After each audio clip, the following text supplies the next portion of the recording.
நேயர்கள் அனைவருக்கும் வணக்கம். வெண்முரசு காண்டீபம் அத்தியாயம் 42.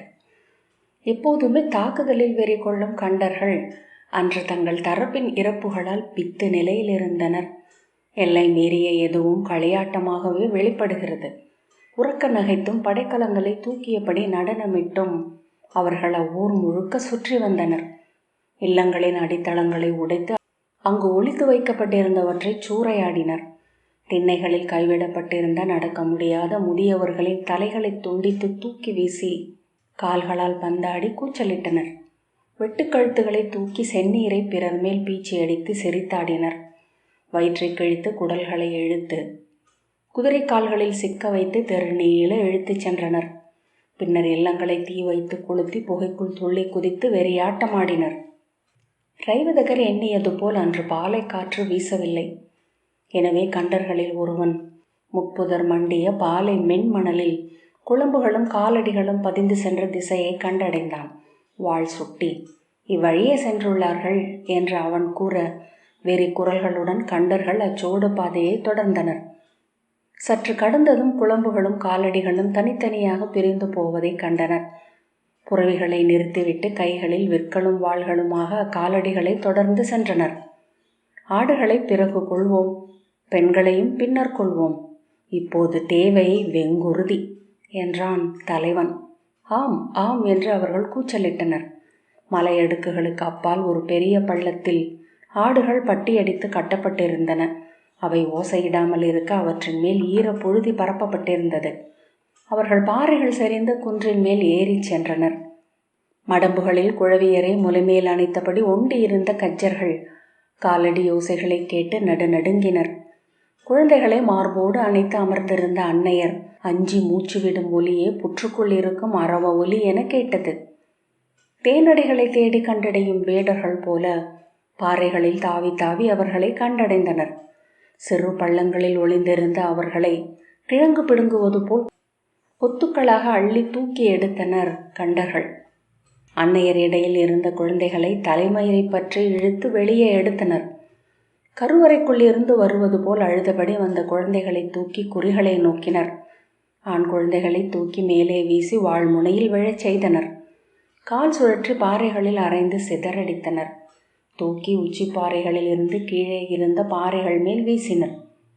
பேருக்கு வழியற்ற முதுபெண்டிரை கூந்தல் பற்றி இழுத்து தலை வெட்டி நின்றாடிய உடலை உதைத்து சரித்தனர். கூந்தலை பற்றி தலையை சுழற்றி தொலைவுக்கு விட்டெறிந்தனர். பெண் குழந்தைகளின் தோள்களை பின்னால் சேர்த்து தோல் நாடாக்களால் கட்டி புறவிகளுக்கு இருபுறமும் தொங்கவிட்டனர். பெண்களை கூந்தல் பற்றி இழுத்துச் சென்று ஆடை களைந்து வெட்ட வெளியில் அங்கேயே உடல் நுகர்ந்தனர். தெய்வங்களை அழித்து அவர்கள் அலறிய குரல் விண்ணில் பட்டு கசங்கியது. பாலை காற்று சிதறி மறைந்தது. அதன் பின்னர் ஆடுகளை அவிழ்த்து ஒன்றோடொன்று சேர்த்து கட்டி இழுத்தபடி புழுதி தடம் நீள பாலையில் சென்று மறைந்தனர். மூன்றாவது நாள் விடியற் காலையில் காலை பனி பாறையில் பட்டு குளிர்ந்து துளித்து உதிர்ந்த நீர்த்துளிகள் முகத்தில் விழ ரைவதகர் தன் உணர்வு பெற்றார். எங்கிருக்கிறோம் என்று உணர்ந்த பின்பு அனல் சுட்டது போல் எழுந்து உடல் புரட்டி மேலெழ முயன்றார். தன் உடல் குருதி பசை ஒட்டி உலர்ந்த ஆடைகளுடன் இறுகி இருப்பதை அறிந்தார். உடல் எங்கும் விடாய் எரிந்தது. முகத்தில் விழுந்த நீர்த்துளிக்கு வாய் காட்டி நீட்டிய நாவில் விழச் செய்து நக்கி நக்கி தொண்டையின் வறட்சியை போக்கினார். எளிய நீர்த்துளி கருந்திரிக்கு நெய் என உடலினுள் ஒடுங்கிய உயிரை தளிர்க்கச் செய்ததை உணர்ந்தார். குருதி உலர்ந்து பொறுக்காய் இருந்த உடலில் சிற்றெரும்புகளும் வண்டுகளும் மொய்த்து அவர் அசைவில் எழுந்து பறந்து சுழன்றன. அவர் விழுந்து கிடந்த பாறை பிளவின் மேல் விளிம்பில் இரு ஓநாய்கள் நின்று அவரை நோக்கி முனகி காலால் பாறையை பிராண்டியும் மெல்ல குறைத்தும் மூக்கு தாழ்த்தி நீட்டி வாய் விளிம்பை நக்கியும் தவித்தன. அவரது ஒரு கையும் காலும் செயலற்று இருந்தன. இன்னொரு கையை பாறை விளிம்பில் ஊன்றி மறுபாறையில் தோலை அழுத்தி கணுக்கணுவாக மேலே எழுந்து வந்தார். அவர் அசைவை அறிந்து அவரை நோக்கி உருமி தலை தாழ்த்தி வாழ் நீட்டி பின்னடைந்த பின் பழுத்த விழிகளால் கூர்ந்து நோக்கி துணிவு கொண்டு மெல்ல மூக்கால் அணுகிய ஓநாயை பாராதது போல் மேலே எழுந்தார். ஒரு ஓநாய் மேலும் துணிவு கொண்டு அவரை அணுகியது. மேலும் மேலும் அதை அணுக விட்டார். கையருகே திறந்த வாய்க்குள் வெண்பற்கள் வளைந்து தெரிந்தன. கடைவாயில் அரக்கு உருகியது போல உதடுகளின் பிசிறுகள் எச்சில் ஊறி சொட்டி வெளியே மலர்ந்திருந்தன. அதன் வாய் கையருகே வருவது வரை காத்திருந்துவிட்டு ஒரே கணத்தில் அம்பால் அதன் கண்ணை குத்தினர். கண்ணில் இறங்கிய அம்புடன் சில்லென்ற ஒலி எழுப்பி அலறி மறுபக்கம் பாய்ந்து பாறை சரிவுகளில் விழுந்து எழுந்து மீண்டும் அலறி ஓடியது ஓநாய். அதன் தோழியும் பின்னால் பாய்ந்து தொடர்ந்தது. இரு ஓநாய்களும் வால் சுழற்றி ஊளையிட்டபடி ஓடுவதை கேட்டார். தலை சுழன்று கீழே விழுந்து கொண்டே இருப்பது போல் உள மயக்கு ஏற்பட்டது. பற்களை கடித்து சற்று நேரம் ஓய்வெடுத்த பின் மீண்டும் தோளையும் கையையும் முந்தி மேலே வந்து புரண்டு படுத்து உருண்டு பெரிய பாறையின் மேல் ஏறி கையூன்றி எழுந்து கால்கள் தள்ளாட நின்றார். பின்னர் கண்களை திறந்து வானை நோக்கினார். முகிலற்ற நீல வானின் அமைதி அவரது உள்ளத்தை படியச் செய்தது. ஏனென்றில்லாத மெல்லிய உவகையை உணர்ந்தார். அது உயிருடன் இருப்பதன் இன்பம் என்று அறிந்தார். பாறை சரிவுகளில் சறுக்கி கீழிறங்கி செம்புழுதியில் கால் வைத்தார். தரைத்தளத்திற்கு வந்ததும் உடலின் எடை சற்று குறைந்தது போல் இருந்தது. புழுதியில் உடைந்து கிடந்த வில் ஒன்றை கண்டு அதை எடுத்து ஊன்றுகோலாக்கி காலை இழுத்து புழுதியில் கோடு நீட்டியபடி நடந்து அவ்வூரை அடைந்தார். அங்கு ஓநாய்கள் கிழித்து குதறிய மனித உடல்கள் கிடந்தன. புழுதியில் இழுபட்டு துணிச்சுருகள் போல சிறு பூச்சிகள் ரீங்கரிக்க கிடந்த குடல்கள் காலில் சிக்கின. உருண்டு கிடந்த தலைகளில் விழிகள் வியந்தும் துயர் கொண்டு அஞ்சியும் விழித்திருக்க தேய்ந்த கூழாங்கல் நிற பற்கள் சிரித்தன. சாம்பல் குவைகளாக மாறியிருந்த இல்லங்கள் கொண்ட ஊரை கடந்து சென்ற பாதையில் குதிரை குழம்புகள் குதறி போட்டிருந்த பாலை மணலில் உலர்ந்த குருதி துளிகள் கரிய பொறுக்குகள் என கிடந்தன. அங்கே கண்டர்கள் கொன்று வீசியிருந்த இளமைந்தர்கள் ஓநாயால் பாதி உண்ணப்பட்டு வானிலிருந்து விழுந்தவர்கள் போல புழுதி மண்ணில் சற்றே புதைந்து சிதறி கிடந்தனர். சிறு கால்களையும் தளிர் கைகளையும் மட்டும் பார்த்தபோது மென்மர உரிச்சைக்கையில் அன்னை தாலாட்டு கேட்டு அவர்கள் துயில்வது போல் தெரிந்தது. சிறிய ஈக்கள் பறந்து சுழன்று ரீங்கரித்து மொய்த்த விழிகள் உறைந்த தேன் துளிகள் போல இருந்தன. காற்று ஓசையுடன் வந்து எழுந்து ஊரை சூழ்ந்த பாறைகளால் சீவப்பட்டு கீற்றுகளாக கிழிப்பட்டு வெவ்வேறு திசைகளில் சுழன்று மாறி மாறி வீசியது. அவரது ஆடை முன்னும் பின்னுமாக எழுந்து பறந்தது. அங்கு நிகழ்ந்தவற்றை அவரது உள்ளம் முன்னரே உய்த்து கொண்டிருந்தமையால் அதிர்ச்சி ஏற்படவில்லை. சித்தம் கற்பாறையாலானது போல் இருந்தது. ஆனால் தனியாக கிடந்த ஒரு சிறு கையில் வளையல்களை கண்டதும் அவருள் ஓர் உடைவு நிகழ்ந்தது. தெய்வங்களே என்று அங்கு அமர்ந்து ஓலமிட்டார். நெஞ்சில் அறைந்தபடி விலங்கு போல கூவினார். என்ன செய்கிறோம் என்று அறியாமல் மண்ணை அள்ளி அள்ளி தன் தலைமேல் போட்டுக்கொண்டார். தெய்வங்களே, இங்கு என் குடிகளின் நடுவே சிறுமை கொண்டு நிற்கின்றேன். விண்ணிலிருந்து நோக்கும் என் மூதாதையர் வழிகளுக்கு முன் கீழ்மை கொண்டு நிற்கின்றேன். இனி உயிர் வாழேன் என்றார். வாளை தூக்கி தன் கழுத்தில் வைத்தவர், இல்லை மூத்தாரே, உங்கள் உலகுக்கு வந்து சேர்கிறேன். உங்கள் காலடியில் விழுந்து பிழை பொறுக்க இறக்கிறேன் என்றார். அங்கேயே கால் மடித்து ஊழ்க முறையில் அமர்ந்து கைகளை மடியில் வைத்து கண்மூடி கொள்க, இவ்வுயிர் கொள்க என்று சொல்லி தன் உள்ளம் அடைத்து அமர்ந்தார். பாறைகளால் சிதறடிக்கப்பட்ட 100 காற்றுகள் அவரை சூழ்ந்து அலையடித்தன. அக்காற்றுகள் அள்ளி பறக்கவிட்ட மென்மணல் அலையலையாக அவர் மேல் பொழிந்து தலையிலும் தோளிலும் வழிந்து மடியில் கொட்டி கொண்டிருந்தது. மேற்கு திசையை ஆளும் வாயு தேவனின் மைந்தர்களாகிய 18 மருத்துக்கள் அக்காற்றுகள் வழியாக களியாடினர். ஒருவரை ஒருவர் பிடித்து தள்ளி குழல் பற்றி இழுத்து தழுவி மண்ணில் புரண்டனர். விண்ணில் தாவி ஏறி சுழன்று அமைந்தனர். அவர்கள் கூவி கழித்த ஓசை முட்கிளைகளில் பாம்பு சீரலாகவும் பாறை பிளவுகளில் யானையில் உருமலாகவும் இலைக்கற்றைகளில் சிறகடிப்புகள் போலவும் ஒலித்தது. செம்பொழுதி மண்ணில் கிடந்த சடலங்கள் மேல் பொழிந்து ஆடையாக்கி புது வடிவங்கள் சமைத்தது. அவர்களில் இளம் குழவியாகிய மந்தன் என்னும் மருத்தன் தன் சிறு கால்களை வைத்து தவழ்ந்து ஓடி தமையன்களை பற்ற முனைந்தான். அவர்களின் கால்கள் நடுவே ஓடி அவற்றால் தட்டி வீழ்த்தப்பட்டு புரண்டு எழுந்து நானும் நானும் என்று கை நீட்டி கூவினான். மூத்தவர் ஆடலில் அவனுக்கு இடமே இருக்கவில்லை. நான் விளையாடுவேன், நான் விளையாடுவேன் என்று அவன் கூவிக்கொண்டு இருந்தான். விலகு என்று அவனை தள்ளிவிட்டு மீண்டும் ஓடினான் மூத்தவனாகிய பீஷ்மகன். மந்தன் பீஷ்மகனின் நீண்ட ஆடையை அள்ளி பற்றி கொண்டான். அவன் கையை பற்றி விலக்கி போட என்று தள்ளிவிட்டு தமையன் ஓட புழுதியில் விழுந்து கையூன்றி எழுந்து நான் புயலாக வந்து உன்னை கொல்வேன் என்றபடி அமர்ந்தான். நாளைக்கு நான் வளர்ந்து பெரிய புயலாக ஆவேன். அவன் சினம் கொண்டு மண்ணை அள்ளி 4 பக்கமும் தூற்றினான். அது அலை அலையாக விழுவதைக் கண்டு நின்று நோக்கி மகிழ்ந்து, ஆடை என்ற பின் மீண்டும் அள்ளி வீசத் தொடங்கினான்.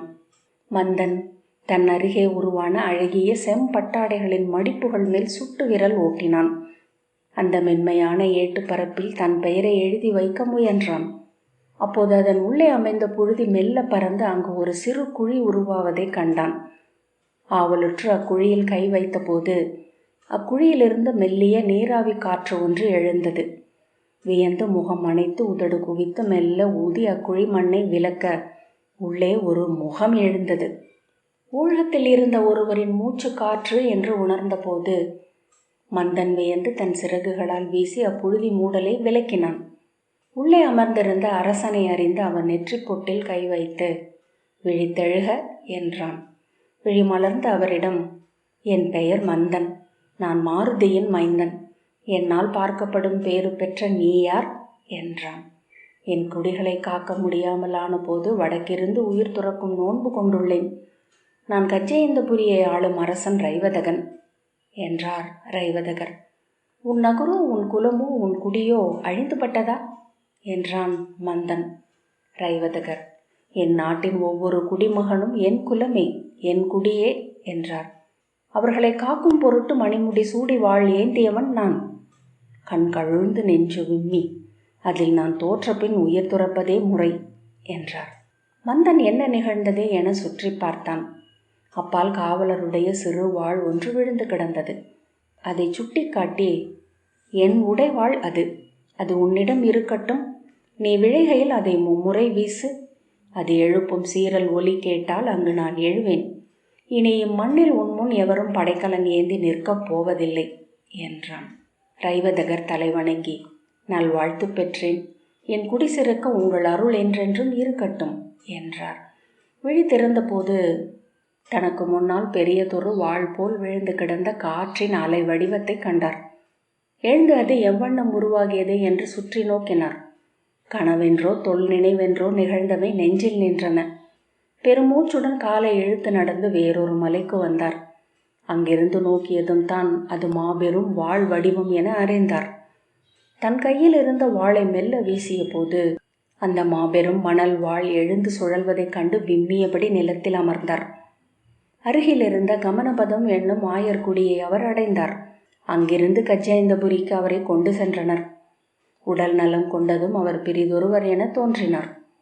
அவர் காற்று வெளியுடன் பேசத் தொடங்கியதை குஜர்கள் உணர்ந்தனர்.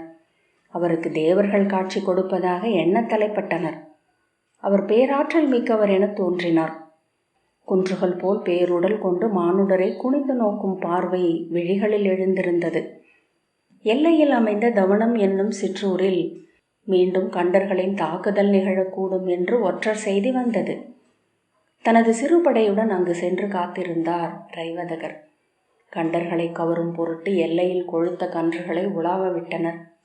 8 நாள் கழித்து குன்றின் மேல் அமர்ந்து காத்திருந்த அவரது ஒற்றனின் கண்ணில் தொலைவில் செம்பொழுதி பறக்கும் தாழ்வரையில் குதிரைப்படை ஒன்று நதி நீரோட்டமென வருவது தெரிந்தது. அவன் குறு முழவை ஒலிக்க கஜ்ஜர்கள் விற்களுடன் எழுந்தனர். ஆனால் எவரிடமும் துணிவிருக்கவில்லை. மகளிர் கதறி அழுதபடி மைந்தரை அணைத்து கொண்டனர். அனைத்து விழிகளும் ரைவதகரை நோக்கின. அவரோ அங்கில்லாதவர் போல் இருந்தார்.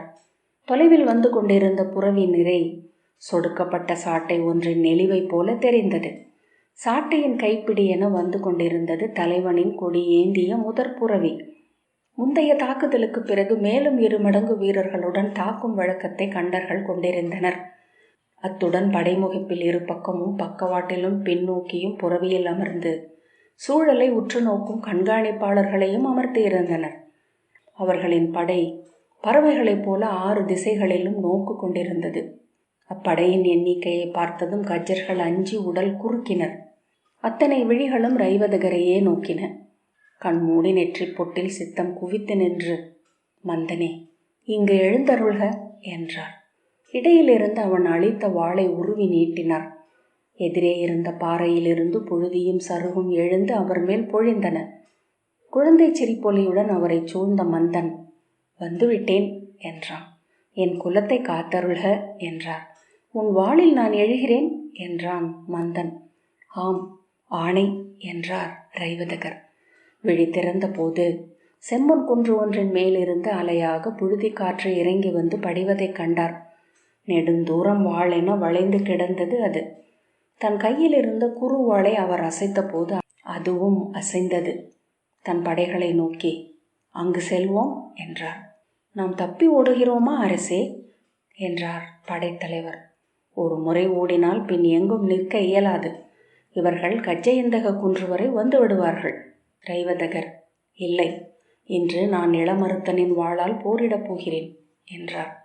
வியந்து நின்ற படைகளிடம் தன்னை பின்தொடரும்படி கை வீசிவிட்டு ரைவதகர் தன் புறவியில் ஏறி அந்த செம்புழுதி வாளின் விளிம்பு வழியாக புறவியில் விரைந்து சென்றார். மண்ணில் ஒரு மலர் மலை போல் விழுந்த அவரது புறவிச் சுவடை நோக்கி தயங்கிவிட்டு பின் அங்கிருந்து அவரை தொடர்ந்தார்கள். அவர்கள் அம்மண்மேட்டை கடந்து மறுபக்கம் சென்று அங்கிருந்த உதிரிப்பாறைகளுக்கு அப்பால் மறைந்தனர். அவர்கள் இருந்த இடத்திற்கு மேல் பாறைகள் செறிந்த சரிவில் எழுந்த கண்டர்கள் அப்பாதச் சுவடுகளைக் கண்டு உறக்க நகைத்தபடி நின்றனர். அவர்களின் தலைவன் கை சுட்டி, அவர்களின் புறவிகளை உயிருடன் பிடியுங்கள், ஒரு தலை கூட கழுத்தில் நிற்கலாகாது என்றபடி தன் புறவியை தட்டி தங்கள் குலக்கொடி பறக்க குன்றின் மணல் சரிவில் இறங்கி அச்சுவடுகளை தொடர்ந்தான். அவன் படையினர் அவனை தொடர்ந்தனர். இடியை எதிரொலிக்கும் முகில் குவைகளாயின மலைப்பாறைகள். அவர்களை சூழ்ந்திருந்த பாறைகளின் உச்சியில் இருந்து புழுதிகளும் சருகுகளும் பறந்து அவர்கள் மேல் விழுந்தன. அந்த செம்மண் வளைவை அவர்கள் கடப்பதற்குள் கடலில் எழுந்த பேரலை போல மணல் வரி வளைந்து எழுந்தது. அவர்கள் திரும்பி நோக்குவதற்குள் செம்முகில் போல அவர்களை முற்றிலும் மூடி சூழ்ந்து கொண்டது. விழி இழந்து கடிவாளத்தை இழந்து ஒருவரோடு ஒருவர் முட்டி கூச்சலிட்டபடி அவர்கள் சுழன்றனர். பெரும் சுழி போல் அவர்களை சுற்றி சூழ்ந்து அலைக்கழித்தது புழுதி புயல். மூச்சடைத்து குதிரைகளின் கழுத்தில் முகம் புதைத்து அமர்ந்திருந்தனர். மேலும் மேலும் என புழுதி எழுந்து கொண்டே இருந்தது. அவர்கள் ஒருவரோடு ஒருவர் முட்டி நிலையழிந்து மண்ணில் விழ புறவிகள் கனைத்தபடி அவர்களை மிதித்து துவைத்தன. தொலைவில் இருந்து ரைவதகர் தன் குறுவாளை சுழற்றி கொண்டிருந்தார்.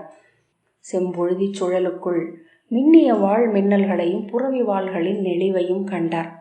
ஒன்றுடன் ஒன்று கலந்து ஒலித்த அலறல்களையும் உலோக முட்டல்களையும் கேட்டார்.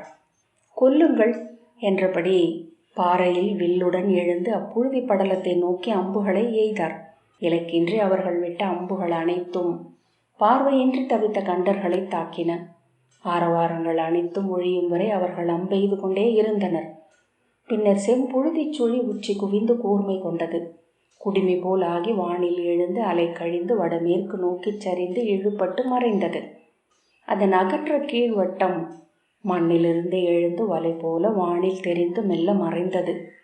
செந்நிற இறகுகள் கொண்ட மாபெரும் கழுகு போல அப்புழுதி கூம்பு வானில் எழுந்து செம்மணல் பரப்பில் முகில் நிழல் போல கரைபடிய செய்தபடி சென்று மறைந்தது. நெடுந்தொலைவில் வளைந்து கீழிறங்கி அங்கு இருந்த முட்புதர் காட்டில் புழுதி மழை என பொழிந்து பரவி இலைகளை செம்மண் சில்லுகள் என மாற்றியது. பாறைகளை செம்மண் திரையால் மூடியது. புதர்களை மூடிய செந்திரைக்குள் இருந்து கூர்முட்கள் வெளிவந்து சிலிர்த்தன. செம்புழுதி படிந்த சிறகுகளை உழைத்து எழுந்த பறவைகள் விடிகாலை என எண்ணி காற்றில் சுழன்று கூச்சலிட்டன. அவர்கள் எச்சரிக்கையுடன் வில்லேந்தியபடி சென்று நோக்கினர். முற்றிலும் செம்புழுதி திரையால் மூடப்பட்டிருந்த தரையில் ஒருவர் கூட எஞ்சாமல் அத்தனை கண்டர்களும் அம்புபட்டு விழுந்து கிடந்தனர். புழுதி போர்வையை இழுத்து தள்ளி கால்களை உதைத்து துடித்தன புறவிகள். எச்சரிக்கையுடன் கைகளில் அம்புகளும் வாள்களும் ஏந்தி மெல்ல அணி சூழ்ந்தனர் குஜர்கள். ஒருவர் கூட எஞ்சவில்லை என்றார் படைத்தலைவர். ஒற்றை கையால் பாலை நிலம் அவர்களை நசுக்கி அழித்து விட்டது. ஒரு முதிய வீரன் நடுங்கும் குரலில், நம் அன்னையின் நிலம், இக்காற்று நம் மூதாதையர். என்ன நிகழ்ந்தது அரசே என்றார் குடித்தலைவர். இப்பாலையின் தெய்வமான கை குழந்தை ஒன்றால் விளையாட்டு பாவை என ஆடப்பட்டு அழிந்தனர் இவர்கள் என்றார் ரைவதகர். படைத்தலைவர் விழுந்து கிடந்த கண்டன் ஒருவனின் தலையை ஓங்கி உதைத்தார். வேண்டாம், இவர்கள் எளிய மானுடர்கள், பசித்து வரும் ஓநாய்களும் உயிர் கொடுக்கும் ஆடும் இப்பெருங்களத்தின் 2 காய்கள் மட்டுமே என்றார் ரைவதகர். செம்புழுதியில் குருதி ஊறி பரவி நனைந்த தடங்கள் தெரியத் தொடங்கின. முனகளுடன் துடித்து கொண்டிருந்த கண்டர்கள் ஒவ்வொருவராக மூச்செறிந்து உயிர் துறந்து சிலைத்தனர். தாங்கள் அடைந்தது என்ன என்றார் படைத்தலைவர். இப்பெரும் பாளையை ஆளும் மருத்தன் என கழித்த வாழ் இது என்றார் ரைவதகர் தன் வாளை தூக்கி. இனி எம்மை வெல்ல எவருமில்லை இப்புவியில் என்றார். திகைத்து நோக்கி நின்ற படைவீரர் ஒரே தருணத்தில் குரல் எழுப்பி குஜர் குலம் வாழ்க, கஜயந்தம் வாழ்க என கூச்சலிட்டனர். காண்டீபம் 42வது அத்தியாயம் இத்துடன் நிறைவு பெற்றது. நன்றி.